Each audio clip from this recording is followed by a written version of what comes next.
eficaz del paciente, minuto a minuto, en forma continua. También minimizamos el sufrimiento del paciente y hacemos que se sienta seguro. Efectivamente, vamos a aliviar el dolor durante la cirugía, pero nos comportamos como buenos samaritanos y tomamos acá al paciente como persona. Colaboramos con todos los servicios del hospital, vamos a tomografías, a resonancias, ¿no? Dando nuestro servicio para que las otras especialidades puedan desarrollar su función. Y acá estamos dentro del sistema hospitalario como servidores públicos, servidores, ¿no? Y organizamos y dirigimos el quirófano y el equipo médico que interviene en una cirugía. Somos coordinadores en los hospitales, tenemos el departamento de anestesiología con diversas jefaturas. Así es que este tema es importante conocer algunos principios de ética, ¿no? Tenemos el principio de autonomía. Todo paciente que va a recibir un procedimiento, en este caso una anestesia final, tiene que firmar un consentimiento informado. Si ustedes firman a un paciente para anestesia general, no le puede poner espinal y viceversa. Tiene que haber un consentimiento informado que tiene implicancias médico-legales. Nosotros tenemos que dar el mejor coeficiente de beneficio médico, tenemos que hacer el bien a nuestros pacientes. Entonces vamos a darle una anestesia para que el proceso anestésico quirúrgico sea lo más eficiente, lo mejor posible. No debemos hacer daño, ¿no? Entonces debemos conocer nuestras limitaciones también. Estamos estudiando, estamos en el hospital, somos internos, entonces tenemos que ver cómo también intervenir en la práctica clínica, pero sin hacer daño. Eso es un concepto fundamental. No debemos realizar procedimientos innecesarios solamente para aprender. Tenemos acá el laboratorio donde podemos practicar primero y después ir con el debido conocimiento a realizar el procedimiento en la clínica. Y debemos tratar a todos con equidad y igualdad, no debemos discriminar. Sería el otro principio bioético. La siguiente, a ver. Bueno, este es un caso clínico. La siguiente, ahí lo pueden ver, después les voy a dejar yo. Y vemos que este es el tema. Soy el doctor Magallanes, aquí ya me conocen, creo. La siguiente, bueno. La anestesia espinal es la administración de un agente anestésico en el espacio subaracnoideo. Debemos conocer la anatomía del espacio subaracnoideo, que aquí está descrita, la siguiente. Y nosotros, en ese sentido, vamos a tratar la parte de anestesia para un paciente. Cuando hay pérdida de la conciencia, estamos hablando de una anestesia general. En la anestesia regional, neuroaxial, porque va a ser a este nivel, no hay pérdida de la conciencia. El paciente va a estar consciente, que es una diferencia fundamental. Una vez que el paciente esté con un bloqueo, lo podemos sedar. Pero lo principal, no hay pérdida de la conciencia. Y nosotros vamos a bloquear el estímulo nociceptivo que viene desde los receptores nociceptivos, pasa por esta fibra al ganglio de la raíz posterior se decusa y sube hacia el cerebro. Lo bloqueamos a este nivel. Ustedes recuerdan en su práctica en anestesia local, el bloqueo era a ese nivel, antes que el estímulo nociceptivo llegara al ganglio de la raíz dorsal, con anestésicos locales. Aquí vamos a hacer lo mismo con anestésicos locales, pero a nivel neuroaxial. La siguiente. Y creo que acá se resume todo lo que vamos a entrar en la clase. El espacio subaracnoideo. Tenemos acá la médula espinal, el asta posterior sensitiva, el asta anterior motora. Tenemos acá nosotros el espacio subaracnoideo. Cuando vamos a hacer la punción dural, nunca vamos a hacerlo cuando esté la médula. Tenemos que hacerlo por debajo del nivel de la médula. ¿Dónde acaba la médula espinal? ¿A nivel de? ¿Perdón? ¿Dónde? ¿Dónde acaba la médula espinal? Fuerte, por que se lo pasa ahora. L2, correcto. Entonces nosotros vamos a hacer una técnica de punción lumbar por debajo de L2. Pero acá estamos para ver el espacio subaracnoideo. Está constituido por entre la pía y la aracnoides. Acá tenemos a la dura madre. Acá vamos a tener líquido cefalorraquídeo, fibras sensitivas, fibras motoras. También va a haber fibras simpáticas, fibras propioceptivas. Todas estas fibras se van a bloquear en forma sucesiva y de acuerdo a su grosor. En la anestesia espinal, acá tenemos una estructura de la meninges, que es la dura madre. Entonces vamos a penetrar dura madre en toda anestesia espinal. Cuando no penetramos la dura madre y damos una anestesia alrededor, ¿no? Es una anestesia epidural o peridural. Vamos a hablar de las dos más o menos, pero la clase básicamente es sobre anestesia espinal. Entonces, la siguiente. Entonces acá nosotros vemos que para esto el paciente tiene que ser primero preparado. Para que llegue a una anestesia espinal va a tener un diagnóstico, se le va a hacer pedido de pruebas de laboratorio fundamentales. ¿Le podría poner yo una anestesia espinal o epidural a un paciente que está tomando anticoagulantes orales? No, ¿no es cierto? Entonces tenemos que ver todo esto, que el paciente no esté tomando anticoagulantes o que los haya suspendido si son antiadhesivos plaquetarios en tiempo prudencial. Si toma DOCA, también en tiempo prudencial, porque si no, vamos a tener problemas gravísimos que puede llegar a un hematoma espinal y a una paraplegia, un daño irreversible, si no es tratado a tiempo, y bueno, ya si se produce ya es un problema muy serio. Entonces tenemos que evaluar a nuestro paciente. El paciente es programado, ¿no? Por ejemplo, tenemos a un paciente que va a ser operado de una hernia inguinal, un paciente de 80 años, ahí está en el ejemplo, y que se ha decidido la técnica de una hernioplastia abierta. Este paciente tiene 80 años, puede ser diabético, y se escoge como mejor elección una anestesia neuroaxial, una anestesia espinal. Entonces, para ello, nosotros lo llevamos a hacer operaciones y hemos visto en la clase todo paciente que va a estar sometido a una cirugía, catéter venoso. Y van a ver por qué es fundamental. Monitoreo, tensiómetro, electrodos, oxímetro de pulso. Se lo coloca al paciente horizontal, de cúbito lateral, o si no, sentado. Es más fácil ponerle sentada la anestesia espinal, sobre todo para quien recién empieza o pacientes que son difíciles, como por ejemplo un paciente obeso, ¿no? Entonces acá vamos a ver que la anestesia espinal tenemos nosotros agujas especiales que ustedes la van a ver en la práctica. Unas agujas en punta de bisel y otras en punta de lápiz. Por ejemplo, en este paciente tenemos dos pacientes, una paciente que se va a operar una cesárea, mujer joven, y un paciente, en este caso, 80 años. ¿Qué tipo de aguja emplearía en el paciente de 80 años? ¿En punta de bisel o punta de lápiz? Punta de lápiz. Otra vez. En la cesárea, ¿cuál sería? Entonces, ¿perdón? Entonces tendríamos que saber qué cosa es lo que pasa cuando hacemos una punción dural. Y hemos visto ya, tiene que penetrar la dura madre. Entonces, si yo penetro dura madre con una punta en bisel, voy a tener un agujero significativo, porque es un calibre grueso. Mientras que cuando pongo con punta de lápiz es un calibre muy pequeño, el agujerito va a ser muy pequeño.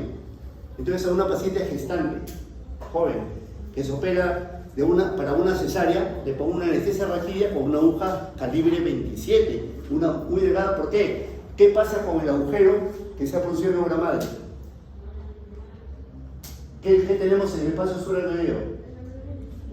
¿Cómo? Líquido cefalorraquídeo. Y si un paciente se está moviendo, se está sentando, ¿no? Entonces vamos a ver, le pongo a esta paciente, en vez de ponerle con la aguja en bisel, aguja en punta de lápiz, le pongo con la aguja cortante. Termina la operación, al día siguiente se levanta y esta paciente empieza con dolor de cabeza. Se pelea pronto al hospital, se asusta por supuesto, y en ese momento se echa y un milagro le pasa el dolor de cabeza. Entonces el problema que tenemos con la punción dural es una de las complicaciones más frecuentes es la cefalea post-punción dural. Para eso utilizamos agujas delgadas, punta de lápiz y no agujas de bisel, pero eso es en pacientes que son susceptibles. ¿Quiénes son más susceptibles? Las pacientes damas, jóvenes, ¿no?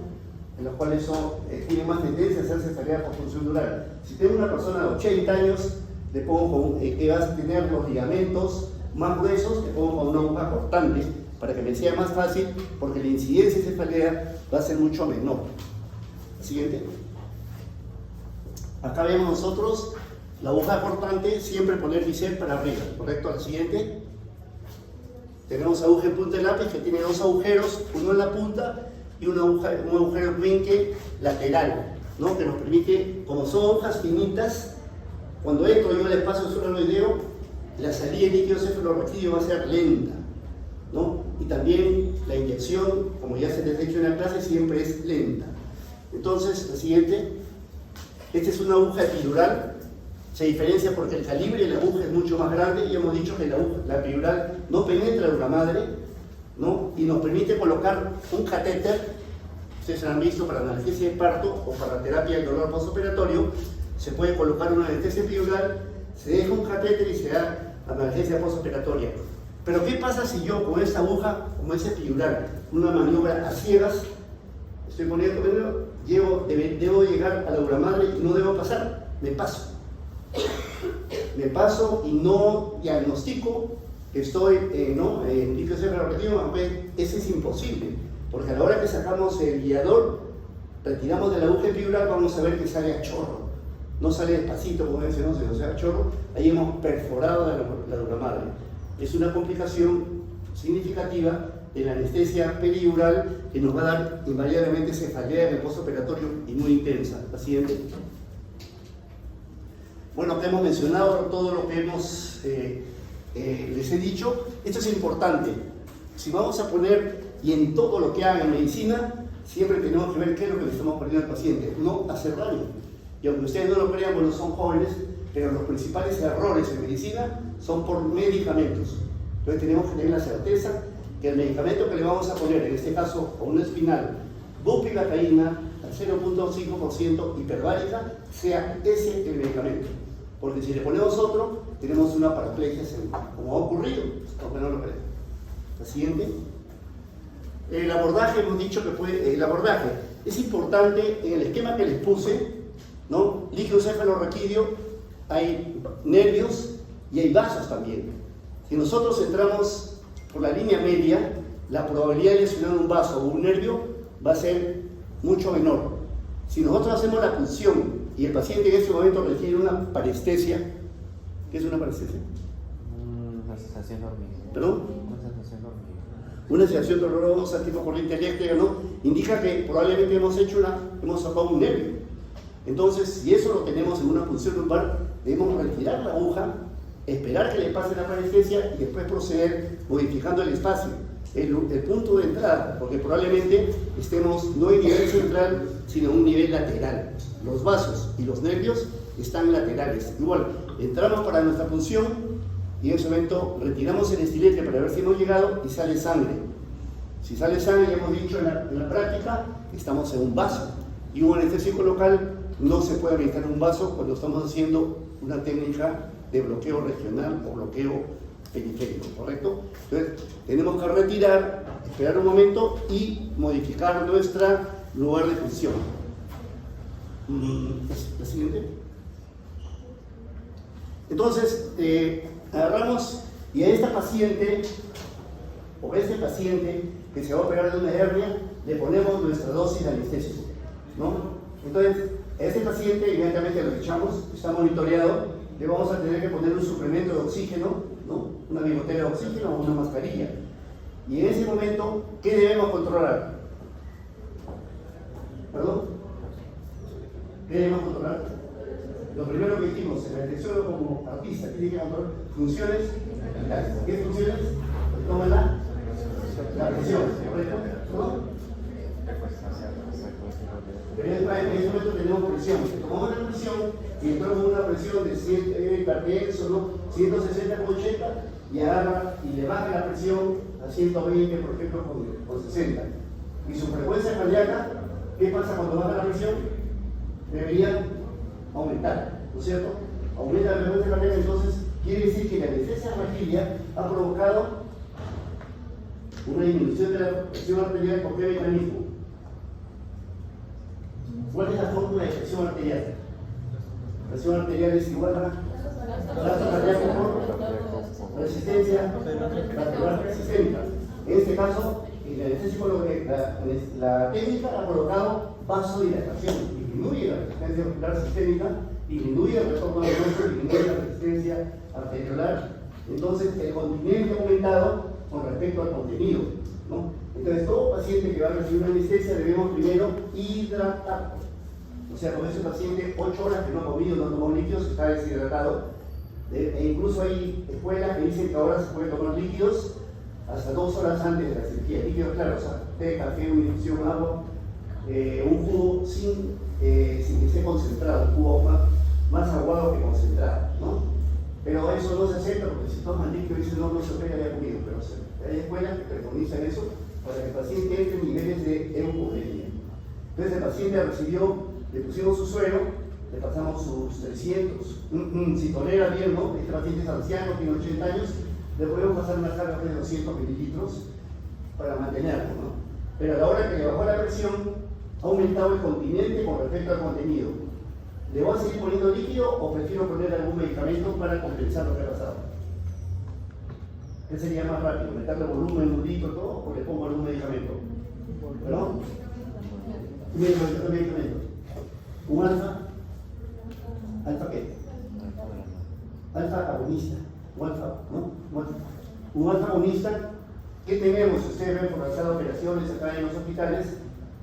No le vamos a poner adrenalina porque la adrenalina es muy potente, tendríamos que diluirlo mucho. Tenemos medicamentos, catecolaminas sintéticas como la epinefrina. La epinefrina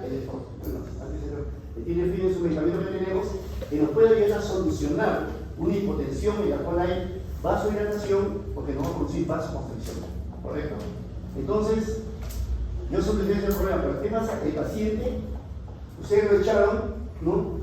Y de repente le vuelven a tomar la presión y la presión arterial está baja, pero no con taquicardia, sino su frecuencia que estaba en 80 por minuto, 60, 55 por minuto. ¿Qué ha pasado?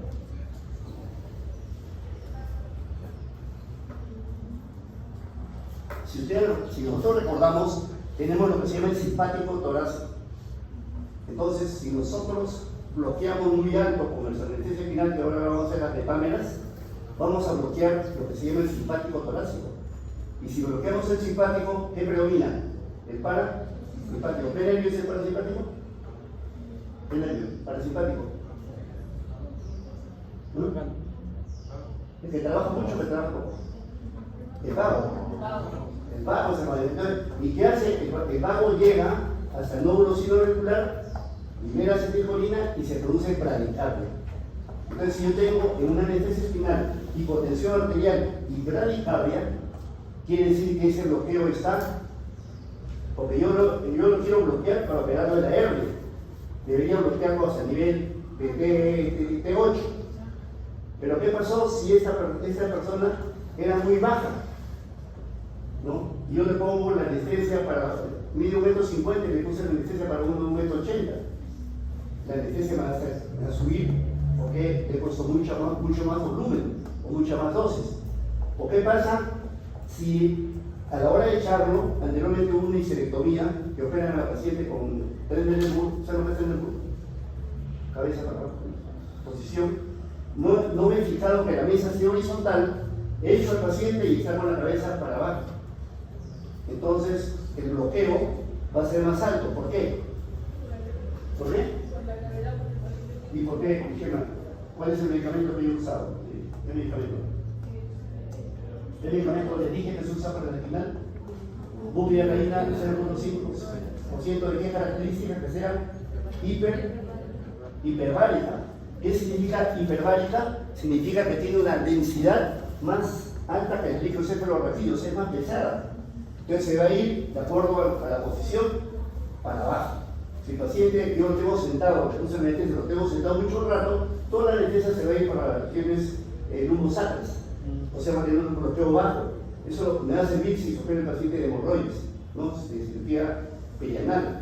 Pero si ese paciente se va a operar de una hernia epigástrica, ¿no? Una hernia epigástrica, entonces el bloqueo me va a dejar muy bajo. Pero si ese paciente se va a operar de una hernia, como en este caso de la persona de 80 años que digo, y lo ponemos de Trendelenburg, o sea, con la cabeza para abajo, la anestesia, como es más pesada, se me va a ir para arriba. Entonces ya he mencionado. También dijimos que cuando ustedes van a poner la anestesia espinal, en la práctica pónganlo, aspiren despacito, aspiran despacito y lo inyectan lentamente, porque si aspiran muy rápido, se crea como turbulencia, barrotaje, y si lo inyectan muy rápido, lo vamos a mandar la anestesia muy arriba. O sea, tenemos talla del paciente, dosis del paciente, posición de la mesa, la técnica, ¿no?, de aspiración o de inyección, nos va a provocar un bloqueo alto. Y el bloqueo alto significa la hipotensión con bradicardia. Entonces le ponemos un medicamento que sea antagonista del vago, o sea, el ramo es parasimpático, sería un parasimpático lítico. ¿Qué parasimpático lítico conoce? ¿Qué medicamento aumenta la frecuencia cardíaca? ¿Farmacología? ¿Cuál? Fuerte. Atropina. Voy a dar una atropina diluida, la atropina viene en ampolla 0.25 o 0.5, pero tengo que ver de qué día, lo diluyo y lo voy poniendo y veo dosis respuesta, ¿no? Me aumenta mi frecuencia, que está en 50, sube en 80, ya compensé el cuadro, ¿no? Que es bloqueo vagal, perdón, de estimulación vagal. Y la presión arterial me sube, si no me sube le pongo un poquito, siempre hay que considerar dosis bajas de epinefrina y con eso compenso los dos. Pongo la mesa horizontal, le levanto la cabeza para que no siga yéndose el bloqueo para arriba. Pero este paciente, la agarra y le dice, doctor, pero no puedo respirar bien. Puedes pasar la siguiente, por favor. Se nos acaba. Ahí va leyendo más o menos lo que yo estoy. No puedo respirar bien. ¿Eso es verdad? ¿Perdón? Por el bloqueo espinal. Por el bloqueo espinal. Claro, el bloqueo espinal me puede alterar la ventilación, me puede dejar que el paciente no respire.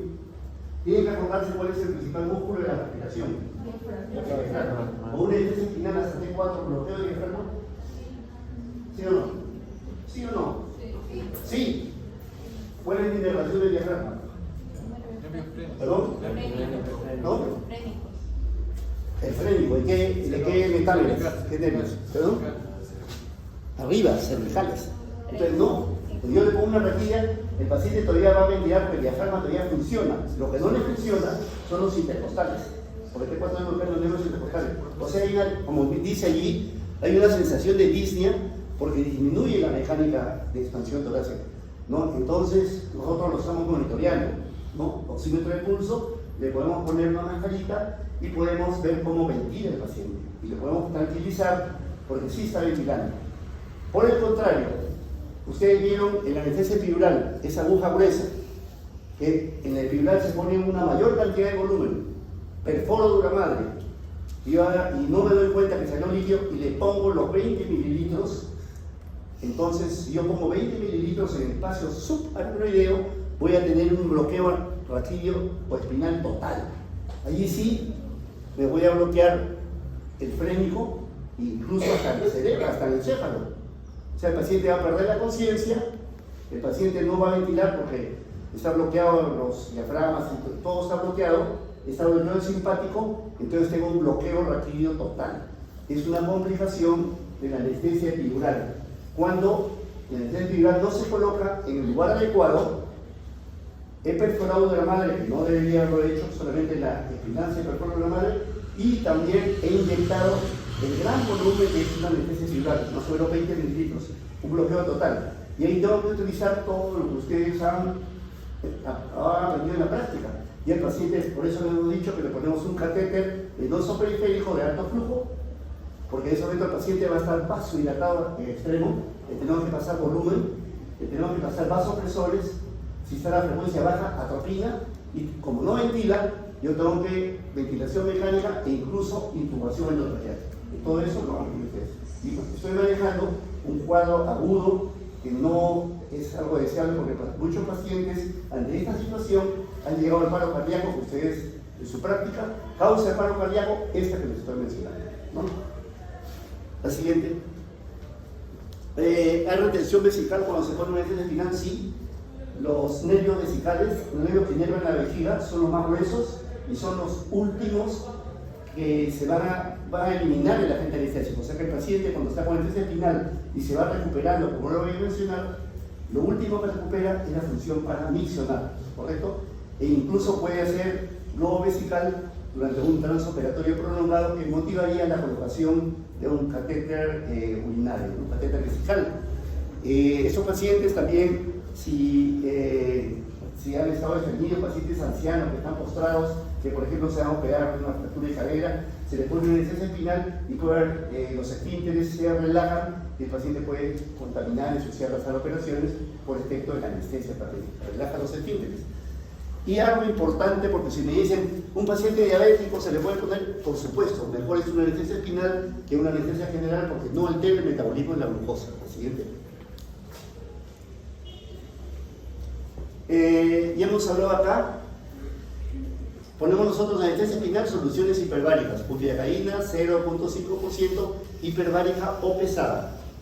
Las soluciones hipobáricas serían si a esta solución de lidocaína ustedes le agregan, por ejemplo, cuando dijimos en la práctica que una lidocaína de 2% la convertimos al 1%, agregándole la misma cantidad de volumen de suero fisiológico, la estamos convirtiendo en hipobárica con respecto al líquido cefalorraquídeo, ¿correcto? ¿No? Estamos bajando la concentración, pero hipobárica sí la comparamos con líquido cefalorraquídeo, cuya densidad es 1.004 a 1.007, ¿no?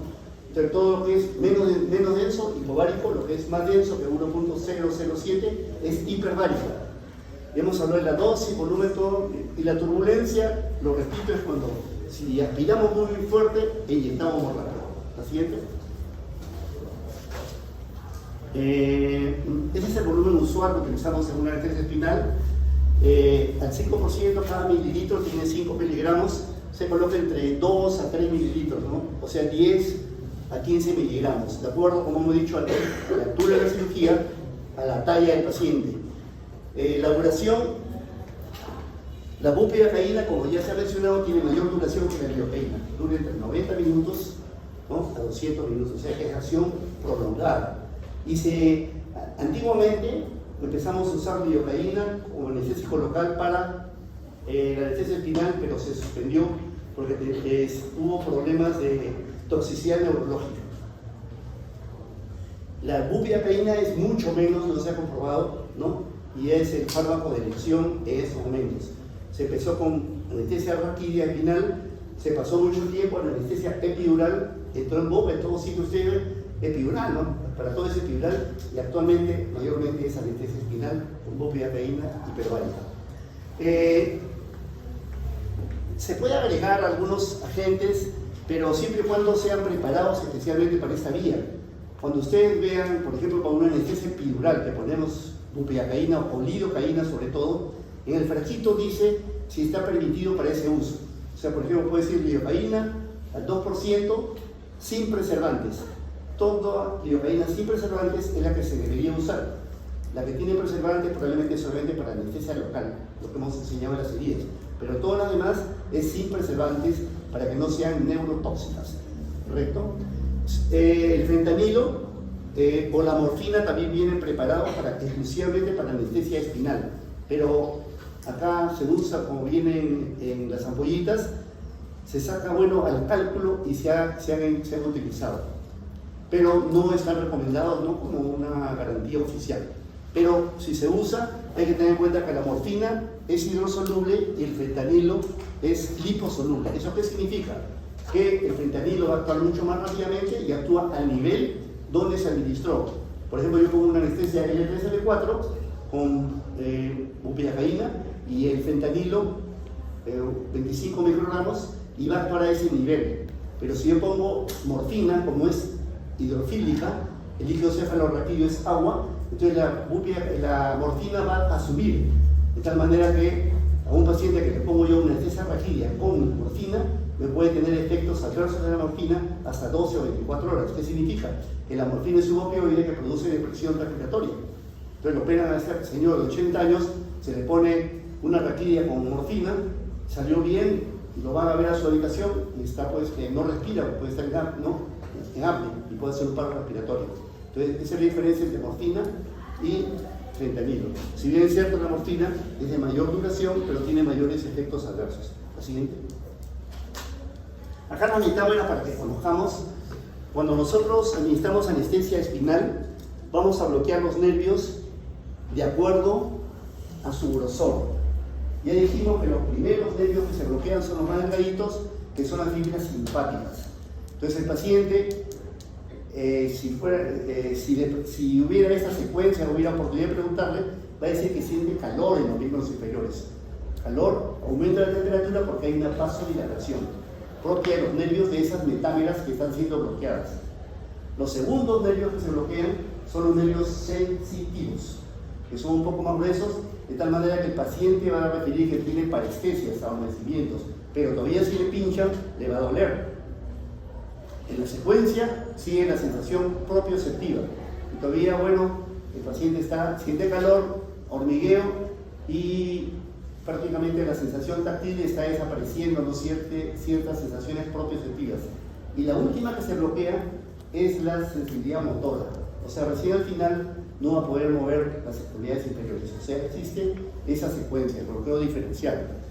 Entonces nosotros queremos bloquear esta zona, ¿no? Digamos T11, queremos tener un bloqueo por lo menos, si nosotros tenemos un bloqueo sensitivo en T10, el bloqueo motor va a ser más o menos 2 metámeras más abajo, o sea, lo vamos a tener en T12, ¿no?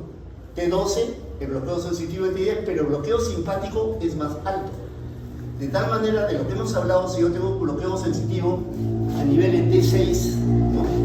En T6, el bloqueo motor va a ser T8, pero el bloqueo simpático va a ser T4. O sea, el paciente puede tener bradicardia, ¿no? Hipotensión con bradicardia, porque el bloqueo simpático es más alto. Esto se llama bloqueo diferencial, ¿no han entendido? Entonces tengo yo un nivel de bloqueo sensitivo, el bloqueo simpático es 2 metámeras más arriba y el bloqueo motor es más abajo, 2 metámeras más abajo. ¿Vamos bien? ¿Se entendió? La siguiente. Ya me mencionó las contraindicaciones, ¿no? Número 1, el paciente no quiere, consentimiento informado. Nosotros conversamos, le explicamos los beneficios, las contras, ¿no? Pero a veces el paciente lo que tiene es que se le ponga una anestesia en la parte de abajo del pata. No quiere, bueno, a veces algunos piensan, ¿no? Prefiero una anestesia general, me duermo cuando anestesia general no es dormir, ¿no? Implica un proceso mucho más complejo, pero las personas se entienden así, pero no quieren. Número 2, si tenemos una pústula, por ejemplo, en la zona de la función, no podemos, porque vamos a llevar un germen al sistema nervioso, ¿correcto? Tenemos nosotros una coagulopatía, si el paciente tiene plaquetas, por ejemplo, menos de 50.000, no le vamos a poner un bloqueo, o si está tomando antiacción planetarios, propioborel, aspirina, ¿no? O anticoagulantes orales, tenemos que suspenderlos potencialmente para poder colocarles el bloqueo. Si no, tenemos el riesgo de un hematoma espinal. Y pacientes que tienen están con una hipertensión, ¿no? Una hipertensión endocraniana, los pacientes, si le ponemos una anestesia en posición sentada, a la hora que ponemos sale el líquido cefalorraquídeo y se puede descompensar porque una hernia cerebral, ¿no? O sea, el lupus, y el paciente se puede descompensar y se puede morir, ¿no? Entonces, hipertensión endocraniana no, y abajo tenemos contraindicaciones relativas. Hipovolemia, ¿por qué no? Porque hemos dicho que hay vasodilatación y vamos a aumentar la incidencia de hipotensión arterial. Tendríamos que manejar bien el caso para poder recién poner nosotros nuestra anestesia espinal. Lo siguiente. Esas complicaciones, ya hablamos de la parestesia, tenemos que retirar la aguja. Antes había el síndrome neurológico transitorio, o sea que después de la anestesia el paciente quedaba con adormecimientos en diversas zonas que después desaparecían felizmente. El dolor de espalda, habíamos dicho que nosotros tenemos que no hacer pacientes, no hacer maniobras innecesarias, ¿no? Ponemos una vez, ponemos la segunda vez y no lo logramos, no podemos estar pinchando al paciente muchas veces. Pero bueno, no va a ser la única vez que tengamos a un paciente para poner anestesia espinal. Entonces dejamos el caso para un colega, ¿no? Que tenga más experiencia y que pueda hacer, ¿no? Entonces, el dolor de espalda es probablemente muchos intentos de realizar el procedimiento. Hematoma espinal en un paciente que está anticoagulado, ¿no? Incluso con catéteres epidurales, tenemos que tener mucho cuidado si el paciente está recibiendo heparina. A veces se le pone en cirugía vascular, se ponía una anestesia epidural con un catéter epidural, ese paciente salía de esas operaciones y se administraba heparina, ¿no? Para que no vuelva, para proteger el injerto vascular, y se le seguía poniendo la anestesia, ¿no? Y no se, como estaba anestesiado con analgesia, no se daba cuenta de una evaluación de la función neurológica. Ya cuando se le retira el catéter, el paciente no podía mover los inferiores y había un hematoma, ¿no? Que había sido contribuido por una inyección de heparina que había provocado un hematoma probablemente espinal o un hematoma epidural. Y lo que hemos hablado, la cefalea, la función dural. Si esta persona se levanta al día siguiente, la señora que ha sido operada de cesárea, y empieza a caminar y viene a la visita, tengo dolor de cabeza, ¿no? Y sigue caminando, ¿no? Usted se echa y el dolor de cabeza no le pasa, ¿no? Y probablemente sea otra etiología porque hay múltiples causas de cefalea y a veces se le atribuye todo a la anestesia de ácidos, ¿no? A veces le ven hemoglobina, tiene 8 gramos de hemoglobina, entonces podría explicarnos la cefalea. La siguiente. Acá la diferencia que había mencionado, en la anestesia espinal tengo que atravesar la aura madre, ¿no? A través de una punción lumbar y las dos es el mismo procedimiento. En la espinal las agujas son de calibre delgado, calibre grueso para la anestesia epidural. No dejamos catéter espinal. Antes, cuando los cirujanos operaban tumores cerebrales, para disminuir la presión endocraniana, colocaban ellos una aguja gruesa raquídea y la dejaban allí en su lugar. No catéter, dejaban la aguja y se hacía el drenaje líquido cefalorraquídeo para bajar la presión intracraniana durante la cirugía. Actualmente ya hay otros mecanismos, salvo en los casos extremos, pero no veo que se siga haciendo.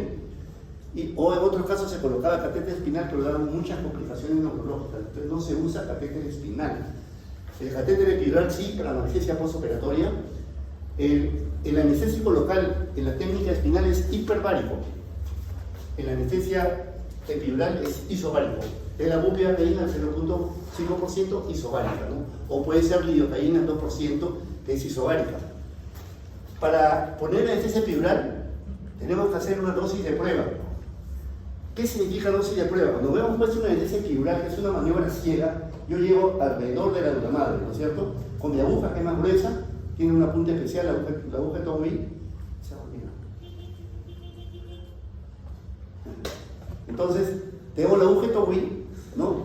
No he perforado dura madre, pero yo como sé que estoy en el espacio epidural, porque cuando entro, piel, celular subcutáneo, ligamento supraespinoso, interespinoso, ligamento amarillo y paso el ligamento amarillo, ¿no? Antes de la aura madre estoy en el espacio epidural.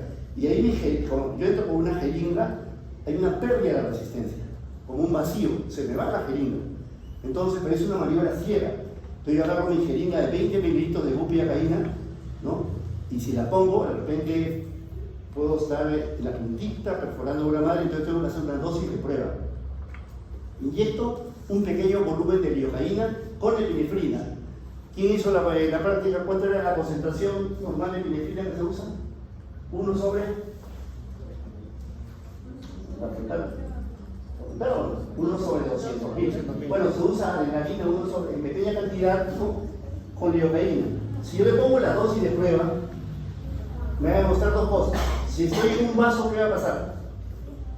A veces no sale sangre. Si estoy en un vaso, como le estoy poniendo adrenalina, ¿qué hace la adrenalina? Sube la presión arterial, aumenta la frecuencia cardíaca. Efecto beta y efecto alfa, ¿correcto? ¿No? Y de esa manera no estoy en un vaso. Como no me sale el líquido a través de la aguja, no estoy en el espacio suelo del dedo. Entonces puedo proceder a colocar lentamente mis 20 mililitros de bupivacaína para una anestesia epidural. ¿Correcto? Entonces a eso se refiere la dosis de prueba.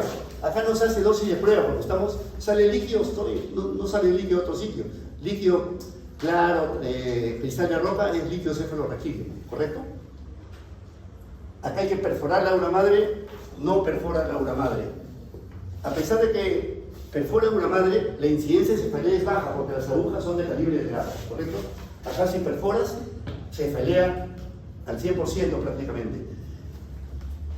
Acá yo voy a tener un bloqueo espinal alto. Ya dije que no se bloquea el diafragma, músculos intercostales. Acá sí, bloqueo espinal total, tengo que hacer todas las maniobras que les he explicado para reanimar al paciente, ¿no? Y la mayor toxicidad es con bupivacaína con respecto, la epidural tiene mayor toxicidad sistémica porque si me ocurre este problema, ¿no? Estoy inyectando un gran volumen que va al torrente circulatorio y me va a provocar efectos adversos por el anestésico local. Acá solamente se pone, como he mencionado, 2-3 mililitros, ¿no? 15 miligramos. Con esto, con los 20 mililitros, 20 por 20, 400 miligramos de lidocaína, ¿no? Y eso se hace extensivo para la bupivacaína. ¿Alguna pregunta hasta acá? ¿Se aburrieron?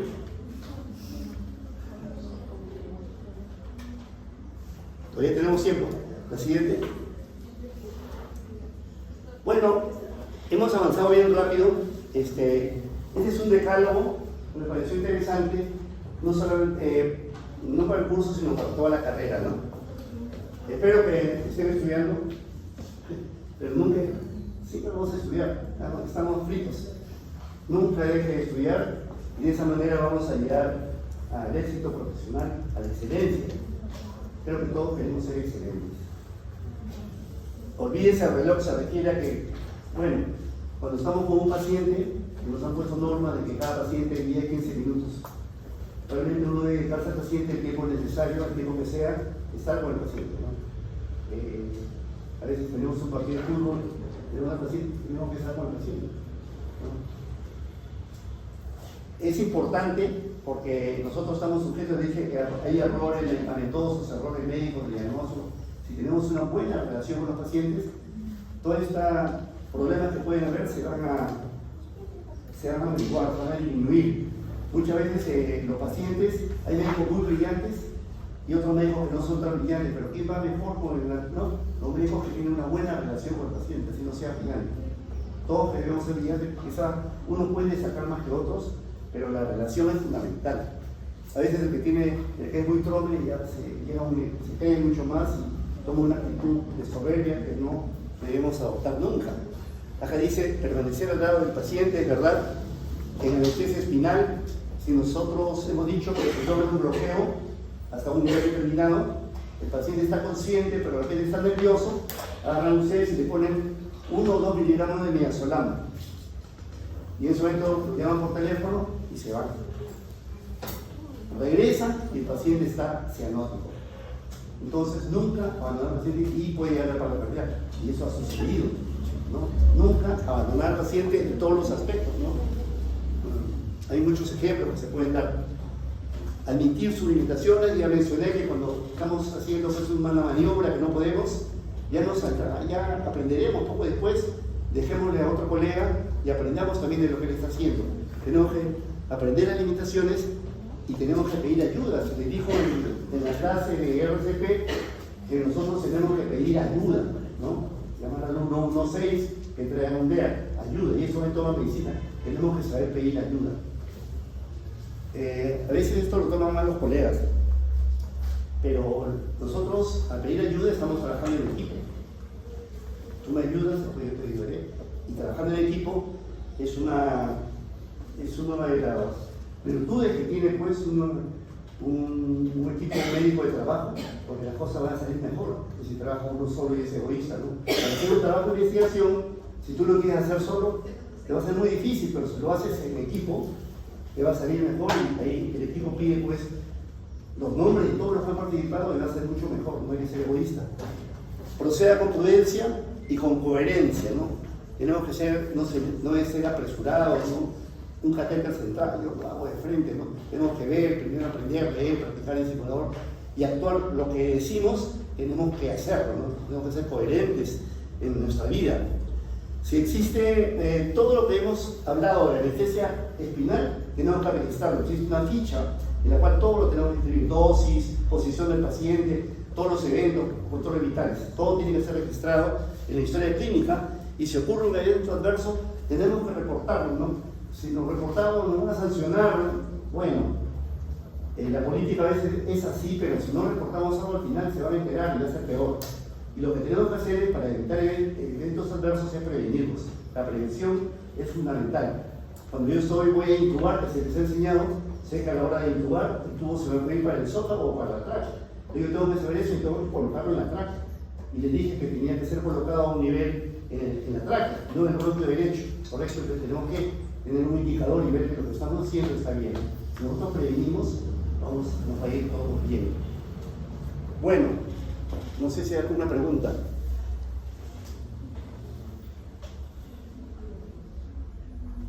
Doctor, ¿y entre la espinal y la epidural usted cuál prefiere? Entre la espinal y la epidural, Es lo mismo. ¿Cuál se prefiere? Actualmente se prefiere la espinal, porque con la espinal bloqueas toda la sensibilidad, incluso la propioceptiva. Con la anestesia epidural, ustedes familiares, ¿no? Dicen, me estamos operando una cesárea y sentía que me jalaban, sentía que me tocaban, ¿no? Ahí pueden ser dos motivos. La anestesia estuvo muy baja, lamentablemente estuvo, recordemos que simpático no más arriba, sensitiva acá y motor abajo. Entonces, el bloqueo está muy bajo.